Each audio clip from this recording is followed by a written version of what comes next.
Hello everyone. आइए फिर आज हम लोग देखते हैं सी टेट, टेट और सुपर टेस्ट के कुछ संभावित प्रश्नों को विश्लेषण करते हैं। तो उसी क्रम में पहला क्वेश्चन है कि कौन सी गैस रक्त की ऑक्सीजन ले जाने की क्षमता को कम कर देती है।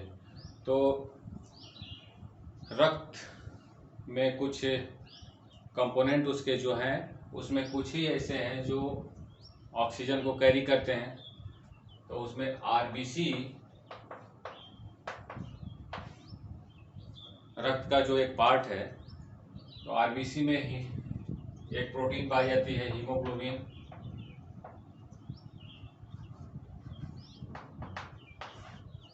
हीमोग्लोबिन के कारण ही रक्त लाल होता है, इस प्रोटीन के कारण ही। तो हीमोग्लोबिन हमारे शरीर में या जीवों के शरीर में जिसमें भी हीमोग्लोबिन पाया जाता है उसमें इसका काम है कि ऑक्सीजन को ये लंग से पूरे बॉडी में पहुंचाना। तो 99% ऑक्सीजन हीमोग्लोबिन के माध्यम से एक पार्ट से किसी भी जीव के शरीर में एक पार्ट से दूसरे पार्ट में पहुंचता है। अब अगर दूसरी गैस के संपर्क में अगर हीमोग्लोबिन आता है, अगर ये haemoglobin nitric oxide, nitrogen oxide, carbon dioxide और CO कार्बन मोनोऑक्साइड, ये चार ऑप्शन दिए हुए हैं। हीमोग्लोबिन अगर दूसरे गैसों के संपर्क में आता है तो क्या होगा, उसकी क्षमता क्या प्रभावित होगी। तो सबसे पहले जान लेते हैं कि नाइट्रोजन हमारे इन्वायरमेंट में अवेलेबल है 78%, सबसे ज़्यादा। जब भी हम सांस लेते हैं तो नाइट्रोजन हमारे बॉडी में जाती है, लेकिन वो कभी हीमोग्लोबिन से रिएक्ट नहीं करती, क्योंकि नाइट्रोजन का ऐसा नेचर है कि वो किसी दूसरे मटेरियल से, किसी दूसरी गैस से रिएक्ट जनरली नहीं करती नेचुरली, अगर कोई दूसरा कंडीशन उसमें अवेलेबल नहीं है। तो नाइट्रोजन जहाँ भी है, नाइट्रिक ऑक्साइड या नाइट्रोजन ऑक्साइड, तो नाइट्रोजन का ऐसा नेचर है कि वो किसी दूसरे से रिएक्शन नहीं कर सकती। अब दूसरा हो गया कि कार्बन डाइऑक्साइड और कार्बन मोनोऑक्साइड। तो इस तरह की कंडीशन इन्वायरमेंट में किसी भी जीव के चारों ओर इस तरह की कंडीशन अवेलेबल होती है कि कार्बन डाइऑक्साइड और CO दोनों होती है।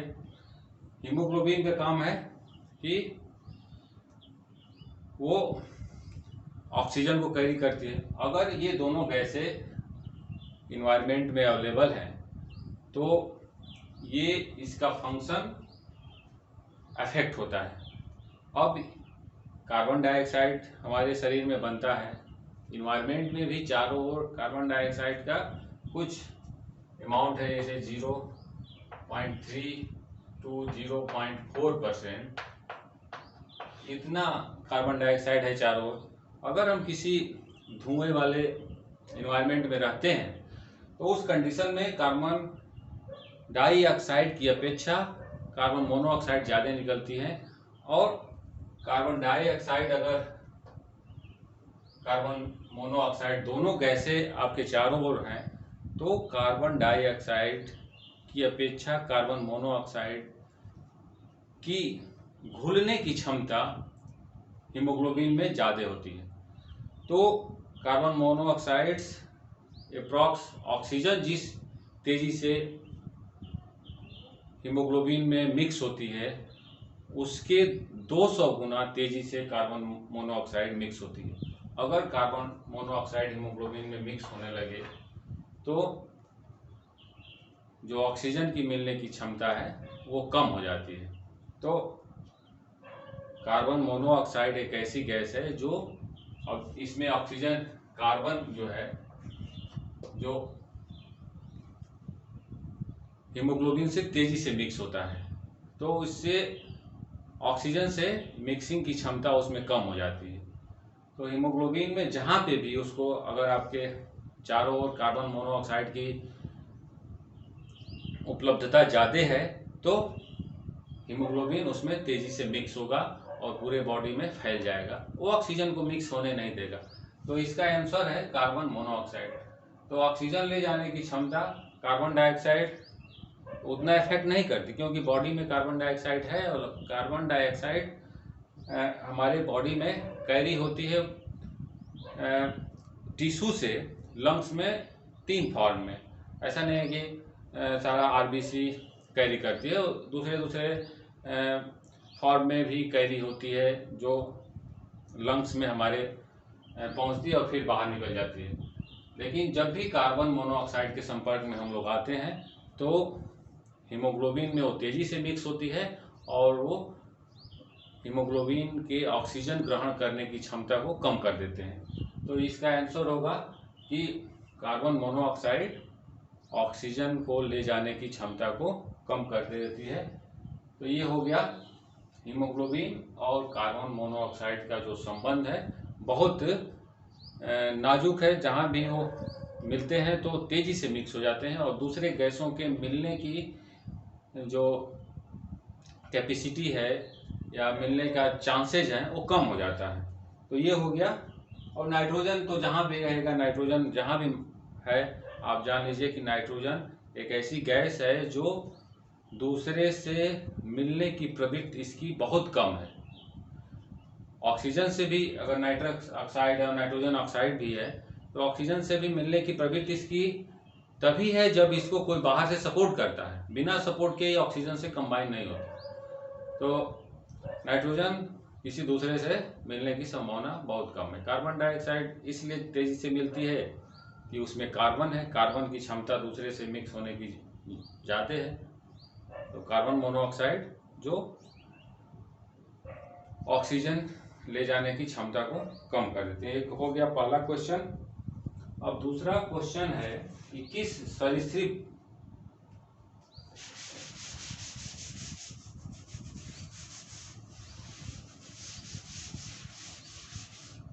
दूसरा क्वेश्चन है किस सरीसृप का हृदय 4 कोष्ठी होता है। तो ये किस सरीसृप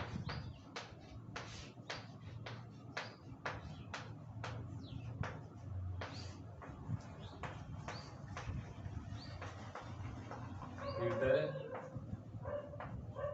4 कोष्ठी।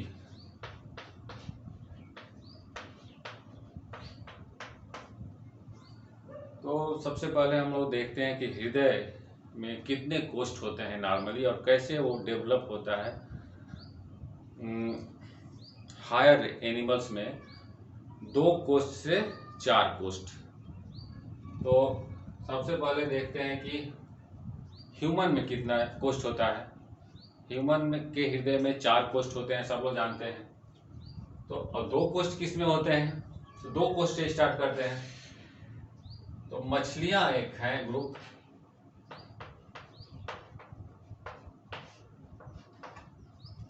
सभी मछलियों में 2 कोष्ठी होता है। हृदय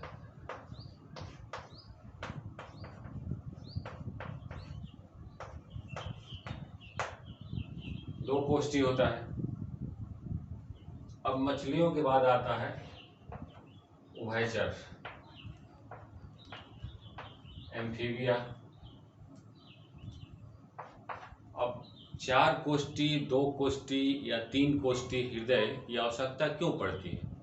क्योंकि एनिमल्स की जैसे जैसे उसको फूड पकड़ने की क्षमता या उसमें कंपटीशन ज़्यादा बढ़ने लगता है तो उसको ज़्यादा वर्क करना पड़ता है। और वर्क इफ़िशियंसी को बढ़ाने के लिए ऑक्सीजन और कार्बन डाइऑक्साइड दोनों रक्त समूहों को या ऑक्सीजन से मिश्रित रक्त और कार्बन डाइऑक्साइड से मिश्रित रक्त को अलग टोटली सेपरेट करने के लिए, अगर टोटली सेपरेट नहीं होगा तो आपके जो परफॉर्मेंस है वो इफेक्ट होगा, प्रभावित होगी।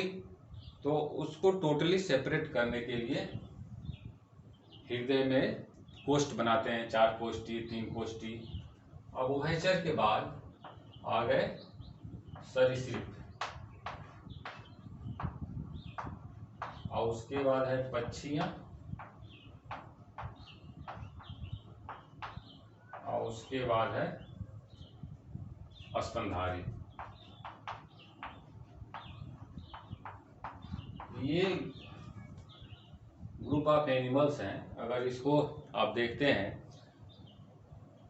हृदय के बेस पे कैसे डिवाइड है, तो सभी मछलियां की हृदय 2 कोष्ठी होता है। किसी भी मछली में 2 कोष्ठ से ज़्यादा हृदय नहीं होता, क्योंकि ब्लड ही ऑक्सीजनेटेड होके, ब्लड में ऑक्सीजन मिक्स होके हृदय में पहुंचता है। पहले गिल्स में जाता है, गिल्स से हृदय में पहुंचता है। तो वो 2 कोष्ठ में ऑक्सीजनेटेड, ऑक्सीजन से युक्त ब्लड ही फ्लो करता है, तो उसको कोई सेपरेट होने की बात ही नहीं है।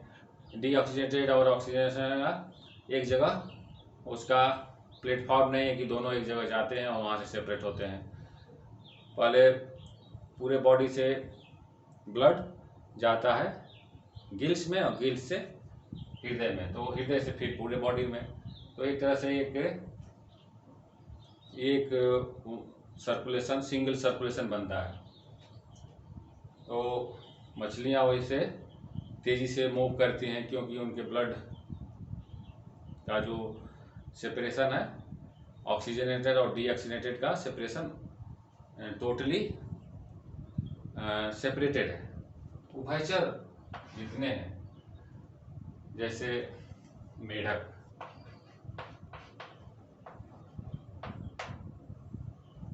मेढक ही है और उसमें सेलामेंडर है,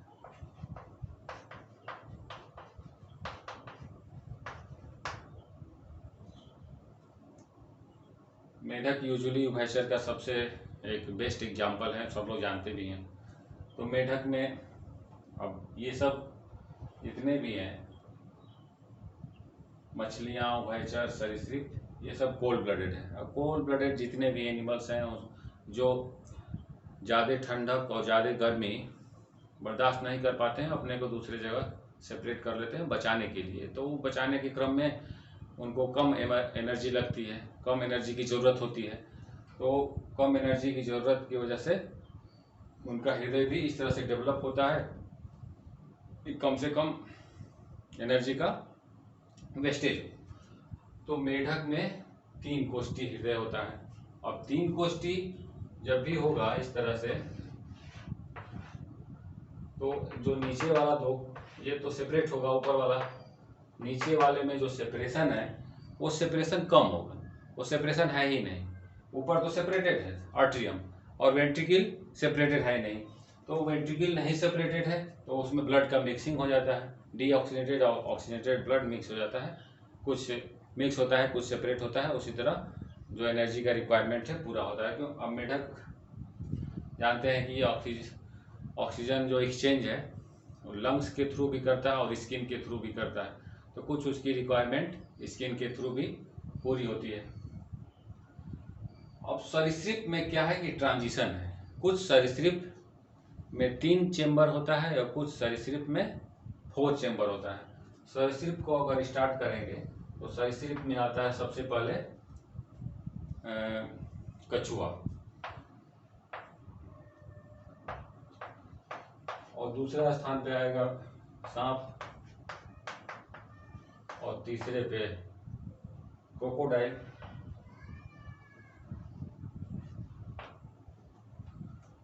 ये 3 हैं जो सरीसृप के मुख्य जंतु हैं, कछुआ, सांप और क्रोकोडाइल।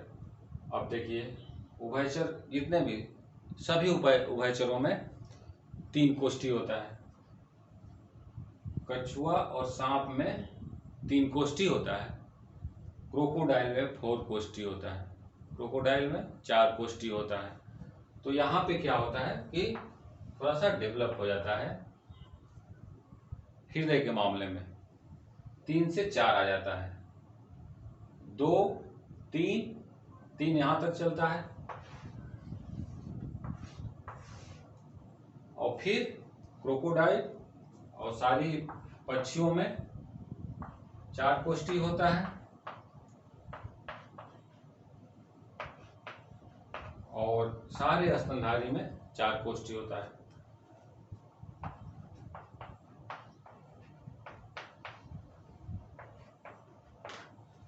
तो अगर जो हायर एनिमल हैं, जो फूड के लिए ज़्यादा संघर्षशील रहते हैं, जिसको भोजन की आवश्यकता ज़्यादा होती है in comparison to others animals, जैसे इंसेक्ट हैं, स्टार फिश है और सब एनिमल्स हैं,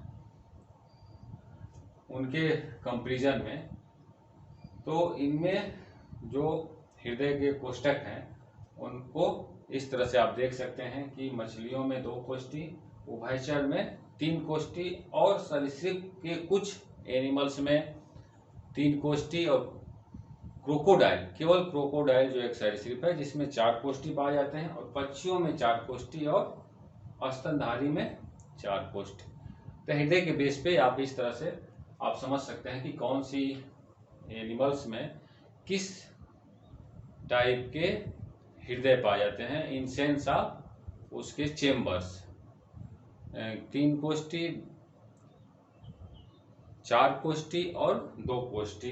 तो ये हो गया कि किस सरीसृप का हृदय 4 कोष्ठी होता है। इसका मतलब कि सारे सरीसृप का हृदय 4 कोष्ठी नहीं होता, केवल क्रोकोडाइल के हृदय 4 कोष्ठी पाए जाते हैं। अब हम लोग अगला क्वेश्चन देखते हैं।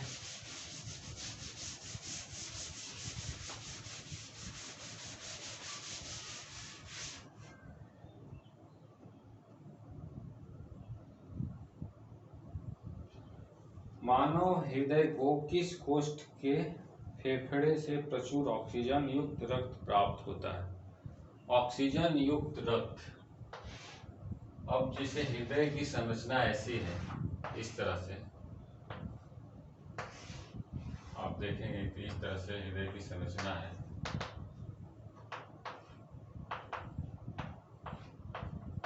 अब ये वैरी करता है एनिमल टू एनिमल। जो स्तनधारी है उसमें इस तरह के हृदय पाए जाते हैं। सारे चेम्बर्स एक बड़ी बड़ी ट्यूब से जुड़े हुए हैं, सारे चेम्बर्स। जो अब इसमें कह रहा है कि मानव हृदय के किस कोष्ठ को फेफड़ों से प्रचुर ऑक्सीजन युक्त रक्त प्राप्त होती है? फेफड़ों से रक्त प्राप्त होती है। तो ये हो गया राइट, और ऊपर वाले पार्ट को बोलते हैं एट्रियम। ये हो गया राइट वेंट्रिकल, और ये हो गया लेफ्ट एट्रियम, और ये हो गया लेफ्ट वेंट्रिकल। आलिंद और निलय ऐसे है। जितना भी रक्त पूरे शरीर से आता है वो राइट एट्रियम में सबसे पहले आता है, पूरे शरीर से कलेक्ट होके डीऑक्सीजनेटेड, जिसमें ऑक्सीजन नहीं है, उसमें कार्बन डाइऑक्साइड की परसेंटेज ज़्यादा है, ऑक्सीजन की परसेंटेज कम है, तो इसमें आता है और ये नीचे वाले चेम्बर में ट्रांसफर होता है और यहाँ से हो जाता है फेफड़ा में। जैसे पहले बताया कि सभी चेम्बर्स एक बड़ी ट्यूब से जुड़ी हुई हैं, तो ये फेफड़ा में गया जो डीऑक्सीनेटेड रक्त को ले जाता है। तो राइट वेंट्रिकल डीऑक्सीनेटेड ब्लड को, अब वहाँ से फेफड़ा से लेफ्ट एट्रियम में आता है, बायां आलिंद में आता है और फिर ट्रांसफर होता है नीचे वेंट्रिकल में, और वेंट्रिकल से पूरे बॉडी में। ये प्रक्रिया पूरे दिन चलती रहती है। हार्ट का एक ही काम है कि ब्लड को कलेक्ट करना, फिर उसको पंप करना, रिसीव एंड पंप, ये चलता रहता है प्रोसेस हमेशा। अगर वो रिसीव नहीं करेगा तो पंप क्या करेगा? तो हमेशा वो ब्लड को रिसीव करता है और पंप करता है। अब रिसीविंग इसका है, लेता किस में है? राइट में। भेजता किस में से है? लेफ्ट से। तो राइट हमेशा लेने के लिए काम करता है और लेफ्ट देने के लिए। तो इसीलिए हम लोगों का राइट हैंड तेज़ी से चलता है और लेफ्ट हैंड से हम लोग अधिकतर लोग लेफ्ट हैंड से कम काम करते हैं, या फिर इस तरह से अपने को मैनेज किए हुए हैं कि लेने वाला काम करते रहें, देने वाला काम नहीं करें, हमेशा लेते रहें और देने के बारे में न सोचें। तो राइट जो है लेना है और लेफ्ट देना है। सारा ब्लड आता है राइट में, फिर वो फेफड़ा में जाता है, फेफड़ा से ऑक्सीजन मिक्स होती है, ऑक्सीजन से मिक्स होकर फिर आता है वो लेफ्ट में, लेफ्ट से नीचे आता है और लेफ्ट वेंट्रिकल से पूरे बॉडी में जाता है।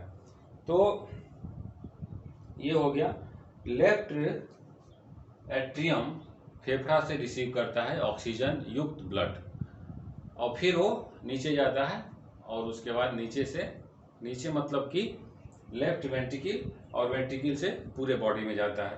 तो ये हो गया हृदय का काम, जो एक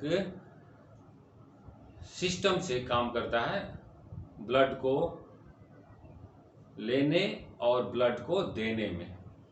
ये हमेशा चलता रहता है पूरे लाइफ, किसी भी जीव के लाइफ काल में वो हमेशा इस तरह से लेना और देना काम चलता रहता है, उसका यही काम है।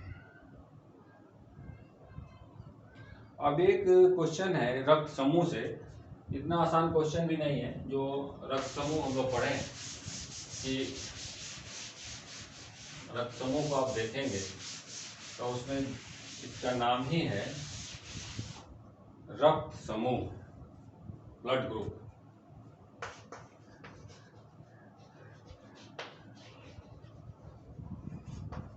रक्त समूह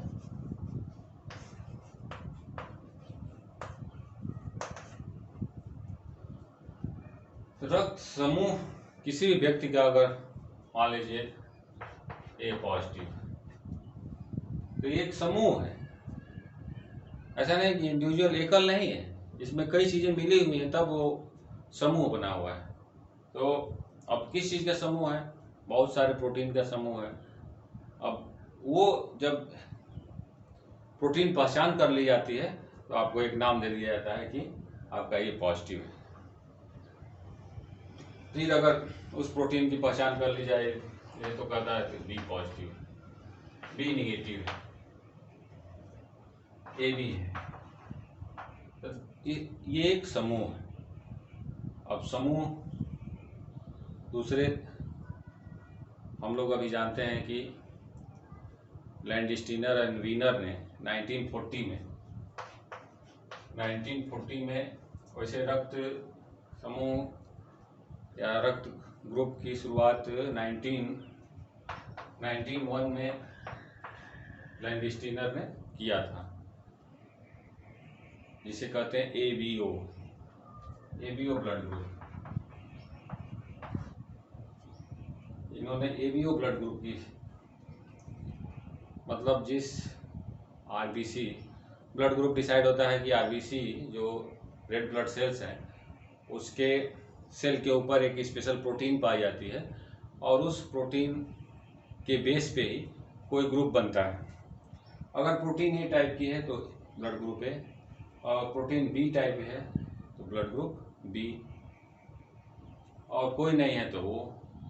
अब वो मीन्स जीरो, जैसे जीरो बोलते हैं, जीरो मतलब कोई नहीं, तो उसको वेस्टर्न वाले वो कह देते हैं, क्योंकि जीरो का आविष्कार भारत ने किया था। अगर दोनों प्रोटीन है तो ये भी, ये 1901 में लैंडस्टीनर ने डिस्कवर किया। 1940 में 1940 में लैंडस्टीनर और वीनर दोनों मिलके इस एबी जो प्रोटीन है उसके अलावा भी कुछ चीज़ें ऐसी मिली जो ब्लड ग्रुप को डिसाइड करती हों, तो उसको कहते हैं आरएच फैक्टर। तो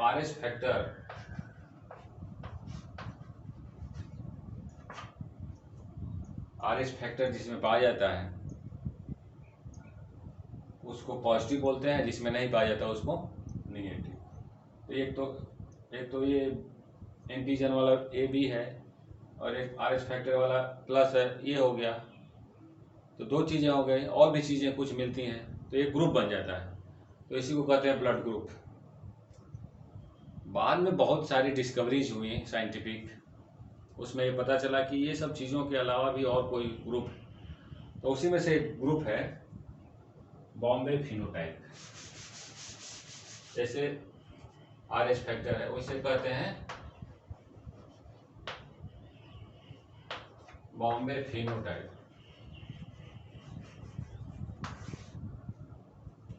बाद में पता चला कि कुछ ऐसे लोगों का ब्लड ग्रुप है जो कहीं मिलता ही नहीं है, तो उसमें एक स्पेशल प्रोटीन पाई जाती है, उस प्रोटीन के कारण वो स्पेशलाइज्ड है। तो इसे वो स्पेशल प्रोटीन के कारण ही उन्हें कहते हैं बॉम्बे फिनोटाइप।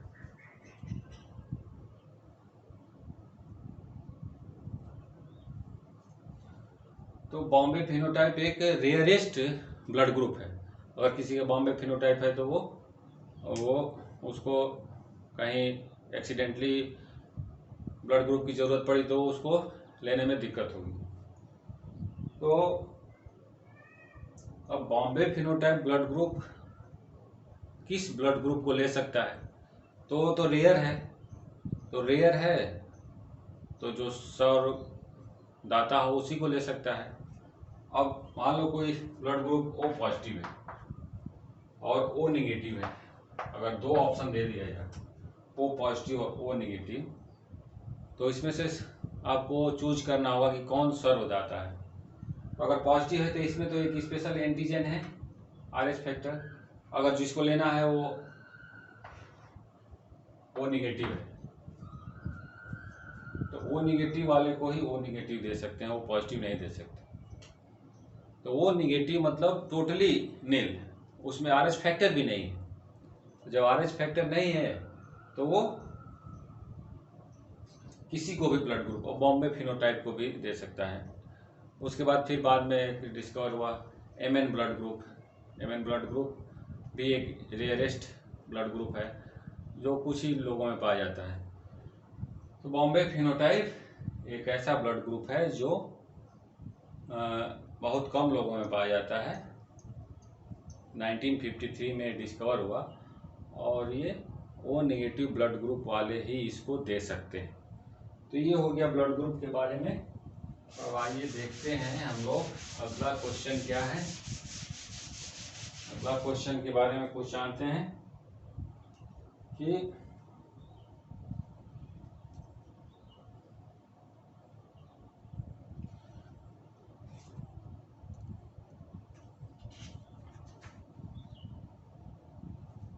अच्छा, मानव शरीर में नाइट्रोजनी अपशिष्ट को शरीर से बाहर निकालने के लिए कौन जिम्मेदार है? नाइट्रोजनी अपशिष्ट को शरीर से बाहर निकालने के लिए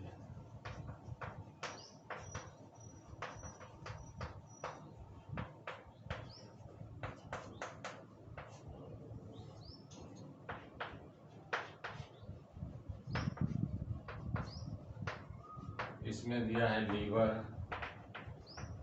किडनी,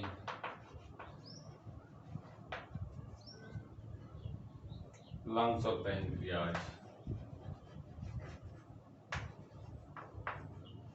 ये सब शरीर के ऑर्गन है जो अपने कामों के लिए स्पेशलाइज्ड है। तो नाइट्रोजनी अपशिष्ट सबसे पहले कि नाइट्रोजनी अपशिष्ट को बाहर निकालने की क्रिया को कहते हैं उत्सर्जन। उत्सर्जन, अब हमारे शरीर में बहुत सारी क्रियाएं होती हैं, उस क्रियाओं के फलस्वरूप कुछ ऐसे पदार्थ बनते हैं जिसको शरीर से बाहर निकालना जरूरी होता है, उसी को उत्सर्जन बोलते हैं। उसमें लंग्स भी रिस्पॉन्सिबल है जो कार्बन डाइऑक्साइड को शरीर से बाहर निकालता है, स्किन भी कुछ सॉल्ट्स को बाहर निकालता है, लीवर भी कुछ मटेरियल को शरीर से बाहर निकालने में सहायता करता है। नहीं, किडनी एक ऐसा ऑर्गन है जो पूरे शरीर में उत्पन्न नाइट्रोजिनस उत्सर्जी पदार्थ को बाहर निकालने में सहायता करता है और उसमें एक मेन रोल प्ले करता है। किडनी जो पूरे ब्लड को फिल्ट्रेट करके उसमें यूजफुल प्रोडक्ट को फिर वापस ब्लड में ले लेता है और फिर उसके बाद जो हार्मफुल प्रोडक्ट है उसको शरीर से बाहर निकाल देता है। तो नाइट्रोजिनस अपशिष्ट। अब किडनी, जो अगला क्वेश्चन है वो भी किडनी से रिलेटेड है। अब किडनी किससे बना हुआ है? आप लोग जानते हैं कि ह्यूमन में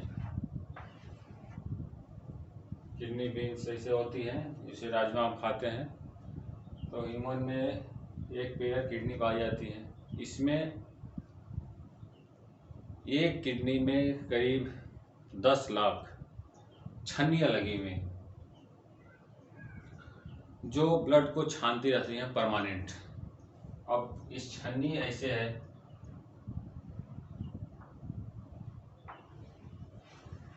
छन्नी का जो संरचना है इस तरह है। ये जैसे हम लोग चाय छानते हैं उसी के शेप का ऊपर वाला बना होता है, जिसे बोलते हैं ग्लोमेरुलस। ये वाला पार्ट को जैसे हम चाय छानते हैं तो इस तरह से करेंगे तो ये पूरे पार्ट को बोलेंगे ग्लोमेरुलस। तो इसमें जो इस तरह से आता है ब्लड वेसल्स, सबसे थीनेस्ट कह सकते हैं कि ब्लड वेसल्स तो उसमें पाई जाती हैं, लेकिन सबसे हाई प्रेशर जो ब्लड का है इसी पार्ट में रहता है। ये जो ब्लड का, क्योंकि ब्लड हमेशा ट्यूब में ही बहता है, कभी वो ट्यूब से बाहर नहीं आता है। तो अगर यहाँ पे पहुँचता है किडनी में तो इसका प्रेशर हाईएस्ट हो जाता है और उस हाईएस्ट प्रेशर के क्रम में ही ब्लड से कुछ जो अपशिष्ट हैं उससे बाहर निकल जाते हैं। दैट रिसीव इसके द्वारा ग्रहण किया जाता है, फिर ये ट्यूब में पास होता है। ये ट्यूब है जिसे कहते हैं नेफ्रॉन।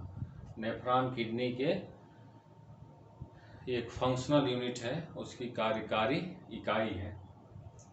अब ये कहते हैं इसको ऊपर वाले पार्ट को ग्लोमेरुलस, जो और इसको कहते हैं बाउमन कैप्सूल। कैप्सूल जैसा है भी, बाउमन कैप्सूल जो उस ब्लड को रिसीव करता है। तो इस क्रम में बाउमन कैप्सूल, ग्लोमेरुलस और ट्यूबल्स, प्रॉक्सिमल और कॉन्वोल्यूटेड, ये सब इसके ट्यूब के जो किडनी में पाए जाते हैं उस ट्यूब के पार्ट हैं।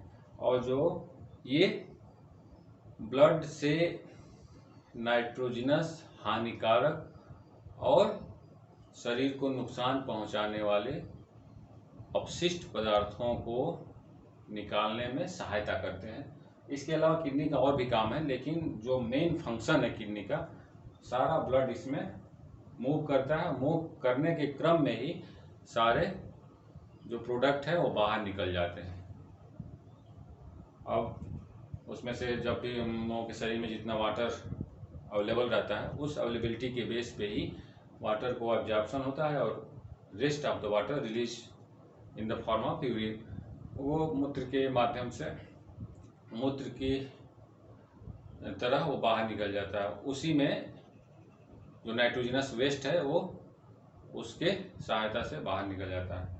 तो नाइट्रोजनस वेस्ट को बाहर निकालने के लिए, अब इसमें कह रहा है नाइट्रोजनस वेस्ट। नाइट्रोजनस वेस्ट में सबसे पहले यूरिया, यूरिक एसिड, ये सब नाइट्रोजन है, इसमें नाइट्रोजनस वेस्ट है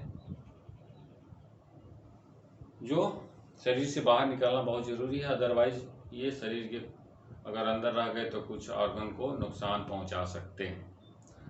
तो किडनी का जो फंक्शनल यूनिट है नेफ्रॉन, उसके डिफरेंट पार्ट हैं जिसमें ग्लोमेरुलस और बाउमन कैप्सूल। कैप्सूल जैसा वो उसका छन्नी वाला पार्ट है जो उसको ब्लड को छानने में हेल्प करता है। तो आज इतने ही क्वेश्चन का हम लोग कुछ विश्लेषण किए।